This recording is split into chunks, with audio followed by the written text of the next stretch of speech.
Welcome to Golden Blue, everybody, home of the college football fan. And don't forget about the checklist. Hat check, sunglasses check, Pepsi check, notes check, sources check, and thick skin is a check. And don't forget to send gear to represent your team and yourself in my background. Send it to P.O. Box 360, Liberty, South Carolina, 29657, and get yourself a shout out. On to the next video. In case you're wondering, these are the teams that we don't have represented for the mini helmets. As you can see, we actually have quite a few big brands that's not represented here at Golden Blue. So get your team represented here on Golden Blue. Hey, you already know what time it is, so might as well sit down, brace yourself, and buckle up because you are entering the speculation zone. It's looking more and more likely that the Big Ten actually will want to expand sooner rather than later. Now, the thing that we need to wait on, that we have to wait on, will be Kevin Warren leaving for the Chicago Bears and the Big Ten hiring a new commissioner. They will want to make sure that that is in place for sure. But I do think that the Big Ten will be looking to expand sooner rather than later. So that means they'll probably take at least a couple teams out of the Pac-12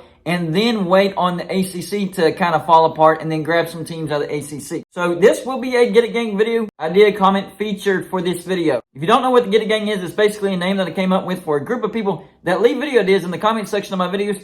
So if you think that you have a good video idea, leave it in the comment section of this video or any other video, and I just might use it on my next video. So the first comment is from W. Harmon. He says, heard on another podcast, Peek Around the Corner, episode 114, that Big Ten coaches are having a 10th conference game included in their contracts. That's very interesting. That is an indication that they will expand beyond 16 teams and go to 3-7-7 for rescheduling, 3 rivals, and playing everyone else every other year. It means they will add at least 2 more PAC teams and maybe 4. The Big Ten should ditch the conference championship game. Ooh, that's a big loaded comment right there. Once there is a 12-team playoff, it only limits the number of the teams you can get into the playoffs. That's where all the money is. I agree with this to some extent, just don't know if it'll actually happen. Next video it is from David Kreitzer. I'm sure I butchered that. I apologize. He says, after playoff expansion, dump all conference championships for out-of-conference games. Too many repeat games. Yeah, you know what? I'm actually with that. So the SEC has 8 conference games and 4 out-of-conference games. The Big 12 and some other conferences have 9 conference games and 3 out-of-conference games. What if the Big 10 did go to 10 conference games and only 2 out-of-conference games, but they also ditched the Big Ten championship and everybody else follows suits and they also dump their conference championships? I know we're kind of attached to the idea of conference championships because that's the 2 best teams playing to determine who the champion of the conference is. But the direction that college football is going, it doesn't really fit into the future of college football. A lot of people think that there's going to be at least 2 major conferences that split off from the NCAA and create their own national championship and playoffs, possibly 3. Now, I do think if that happens, then conference championships really won't matter because all it will be is trying to get a spot into those playoffs. The higher the seed, the better, of course. But what would conference championships really do in that particular scenario? Give 2 teams, 2 or 3 teams, a double bye? Doesn't really make all that much sense to me. And as far as the Big Ten picking teams off from the Pac-12, the Pac-12's troubles center around a bad TV deal. ESPN offer is $90 million a year, which is $9 million per team per year. And that's not counting if they expand. If they expand, they're going to have to split that even more. But if teams leave, and they still expand because I'm hearing that San Diego State has accepted the invite to the Pac-12, then you wouldn't really be splitting the pie more because you'd just be adding the number of teams that you're losing to the Big Ten. So it centers around the bad TV deal, and the bad TV deal centers around ESPN's bad financial situations and Disney's bad financial situations. This was from CNBC. Says Disney layoffs will begin this week. CEO Bob Iger says in memo. Disney will begin informing employees this week that they're being laid off. This will be the first of 3 rounds of cuts that will amount to 7,000 job losses. Disney is cutting costs after its evaluation plummeted last year. So Disney is having major financial issues. And really all the companies that are under that branch. Marvel, Lucasfilms, Disney, ESPN, and everybody else that's involved. And that's why the Pac-12 is in the position that they're in. So yeah, I definitely think that it's possible for the Big Ten to go out and get a couple of teams from the Pac-12, and then the Pac-12 replace those losses with San Diego State and SMU, which are the 2 names that are being rumored. And of course, San Diego State being rumored to have accepted that invite. In fact, yesterday on the Monty Show, they did a video and their headline was, San Diego State has turned down the Big 12. Turned down the Big 12. Breaking news, San Diego State and the Pac-12. So it seems like San Diego State has accepted the invite to the Pac-12.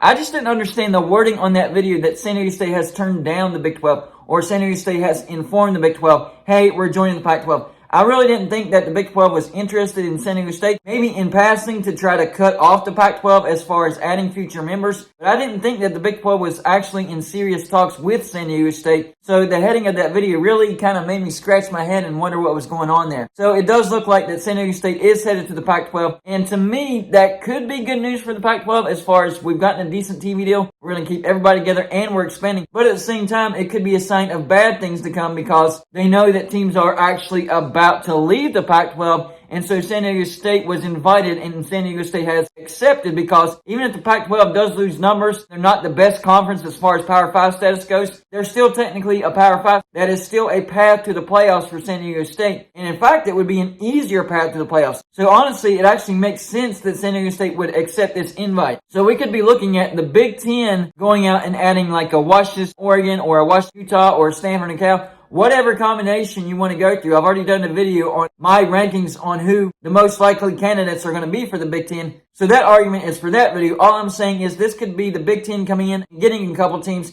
and the Pac-12 having to replace those teams. That way their numbers don't get down too far enough to where they have to start sweating as far as losing Power 5 or Autonomous 5 status from the NCAA. So honestly, this could be a good news type of situation for the Pac-12 or a bad news type of situation from the Pac-12.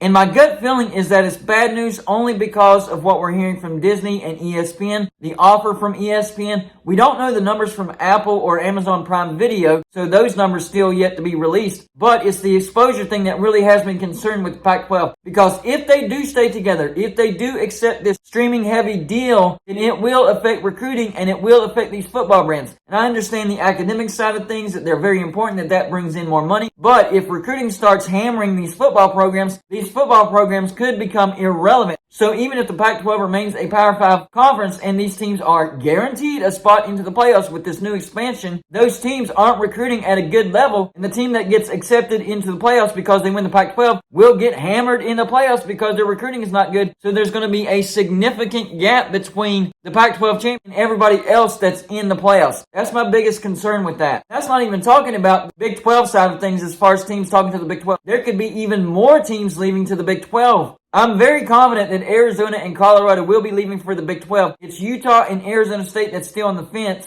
I had a comment from Mountaineer News the other day about Utah. It says, it seems from what I've been hearing about Utah is going to have a vote on whether to stay in the Pac-12 or leave for the Big 12. And right now it is split into factions in the board meetings. Some people are saying that moving is too risky and that they need to stay, while others are saying that the Pac-12 caused this mess and should pay for them to leave. The two sides have their arguments, and now we will see. And even the Swaim Show said this: you've seen from multiple sources that the Big 12 is talking directly or through a third party with the four corner schools of the Pac-12. But I didn't report that, as one school had not been in talks. Now all four schools are talking to Yormark one way or another. So it seemed like Utah and Arizona State were the holdouts, and now all four of the four corner schools are talking to the Big 12. And in fact, MacGyver said yesterday, hearing that GK is telling some of the PAC presidents that he may not have any new developments in the TV negotiations to present at next week's meeting. One president is telling Big 12 Contact that there is a feeling GK will ask for an extension on the April 15th deadline. So it seems like George Kliavkoff knows he's in a bad situation. They're going to have another meeting. There is a deadline of April 15th as far as to have the media deal for the Pac-12. And George Kliavkoff, since he has nothing new to present, might actually ask for an extension on that deadline. Another comment that I mentioned from Mountaineer News 2 was, I've also been hearing about he has taken a private jet to a certain university from what I've been hearing. I don't know which university, but it's somewhere in the western part of the U.S. where the four corner schools are. I don't know which school he's talking to, but that is a clear sign of the Big 12 is going out shopping. This is where I think it could be Arizona State. So Utah could be about to vote to see where they want to be in the Big 12 or not. Maybe it doesn't go the Big 12's way and they decide to stay in the Pac-12. And on top of that, Brett Yormark looks like he might be meeting with the Arizona State president, so they might change their mind as well. So the Pac-12 might be fighting battles on multiple fronts. In the meantime, it looks like they're going to add San Diego State, probably SMU as well. And they're probably going to have to go out and get like a Colorado State, because I know they've been talking to them. Maybe a Tulane, maybe a Rice, maybe even have to bite the bullet and talk to Boise State. That way they can make up the numbers if four or more teams leave to either to the Big 10 or the Big 12. Or maybe San Diego State accepting the invite to the Pac-12 is a sign that they've actually figured this out and the Pac-12 is actually going to stay together. You have to talk about both sides of the situation. But the way things are going, the bad TV deal on the table, Disney making massive layoffs, and the Pac-12 likely entering a streaming-heavy deal doesn't bode well for the Pac-12. Because on top of making bad money with ESPN, ESPN only wants one game a week on linear cable. So the Pac-12 would literally have only one game a week on cable networks. So y'all let me know in the comment section. Number one, do you think San Diego State joining the Pac-12 is good news for the Pac-12 or bad news for the Pac-12? Number two, do you think the Big Ten is about to expand in the near future? And do you think they could change college football in other aspects as well? Number three, do you think Brett Yormark is about to change the minds of Utah and Arizona State and all four corners are about to join the Big 12? That's all I got for this show. Like and subscribe if you haven't already. Now see you on my next show.